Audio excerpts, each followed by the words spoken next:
Hi friends, আমি শাশ্বতী চলে এসেছি একটা নতুন ভিডিও নিয়ে।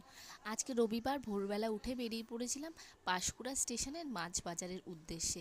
কারণ বহুদিন হয়ে গেছে আমি ভ্যারাইটি রকমের মাছ কিনি না। শ্বশুরবাড়িতে সবাই শুধু কাটাপোনা চারাপোনাই খায়, ভ্যারাইটি ধরনের মাছ তো আনে না।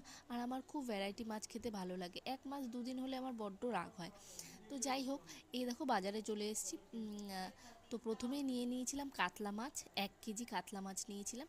তারপরে দেখলাম বেশ টাটকা টাটকা লোটে মাছ উঠেছে। ন্যাচারালি এখানে লোটে মাছ ওঠে না, কিন্তু যখন উঠেছে ছাড়া তো যাবে না, 1 কেজি নিয়ে নিয়েছি। আর দেখলাম বেশ সামুদ্রিক কাঁকড়া উঠেছে, যেগুলো আমি 1 কেজি নিয়ে নিয়েছিলাম। 1 কেজি 100 টাকা নিয়েছিল। তো এখানে মাছের দাম একটু সস্তাই বলা যেতে পারে কলকাতার তুলনায়।